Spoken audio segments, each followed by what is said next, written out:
Hello.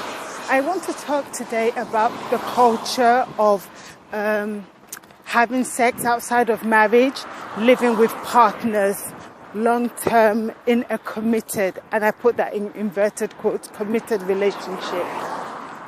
I know it's not a popular topic, but it needs to be said. I just want to address the fact that it's a culture, it's a habit, and not all habits and cultures, as we know, are right or good or appropriate. Just ask those who have been victims of the African culture, well, most West African cultures, of circumcising female children. Now, I want to address it based on biblical principles, not on my values, my beliefs, but on what the Bible says, what God has clearly laid out for us to guide us and to govern society.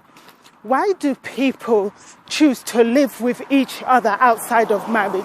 Why do you choose to have sex with a partner outside of marriage? If you want to have a sexual relationship, why not go the route the Bible has already laid out, or that is already laid out in the Bible, the one God laid out, which is to leave your father and be joined with your wife, that person you love so much, you're committed to. After all, marriage is the highest commitment you could make to any person, isn't it? Well, I want to address the fact that people do this because they've not been taught any better. It's what they've seen others do. People they respect and love, possibly their parents, or they're copying it, or their parents have not taught them the right way. Well, the right way is the biblical way. God is trying to guard your heart and your mind and your soul from possible hurts and danger, because it is a fact. The Bible says that you should guard your heart and mind with all diligence. And this act is what will harm your heart and mind. Obviously, that's why you're to guard it. The Bible also says that every sin we commit, be it stealing, murder, because these are the ones that are, oh God, but other ones like living with someone is not a sin anymore because culture has dictated so, it's become a habit. But that sin is a sin outside. That is a sin, not outside your body, but it's in your body. It affects your body. It affects your mind, your soul. It affects your very nature. That's why God calls you to desist from it. So bear in mind today that living with a partner is not a committed relationship. You are not preparing yourself for marriage. That is not a biblical way to go about it. He is to court you and to woo you and to marry you. Even if he has told you he will marry you and even gone out and put the ring on your finger, has gone as far as to do that, he still does not own the right to have you in a relationship, a sexual relationship. You as a woman should say no to this and refuse it and gain respect. Actually, on the point or the issue of respect, I asked my husband to confirm this because years ago I was living with relatives after my father died. It was on holiday. I was on holiday from secondary school, so I was a young teenager. And my husband and auntie had an argument. This is not something they often do. This was a one-off. I would not say I've ever heard them argue before.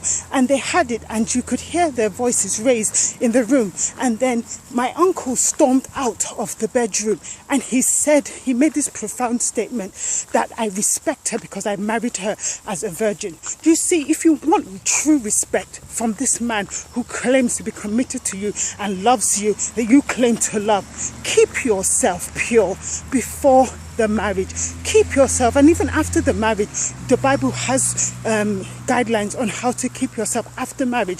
Just one man, one woman, exclusively to each other during and after marriage. So bear this in mind. If you want true respect, as I said, I confirmed from my husband, you are to keep your legs closed, because he told me the same, that I get more respect, more honor from him because he met me as a virgin. So it's not like I can get away with anything, murder, so to speak, but I know I have that respect. He confirmed it and I sensed it. I knew it from what I heard growing up. So bear in mind, if you want to truly respect yourself and get the respect of your boyfriend, keep your legs closed. Say no until after marriage. I'll put the scriptures up there for you to see. Parents, teach your children this. And if you've made the mistake, let them know what it has cost you. Fathers, tell your daughters. Mothers, tell your daughters. Let us not hide the truth from our children. Let them have a better life, a God-ordained life, because we've taught them the truth. We've shown them a new and a better way, a new culture and custom. Not what the masses do, but what is right to do, what is biblical, what is laid out in scriptures by the God who made us and knows what's right for our spirit, soul and body. Thank you for listening. Take care. Goodbye.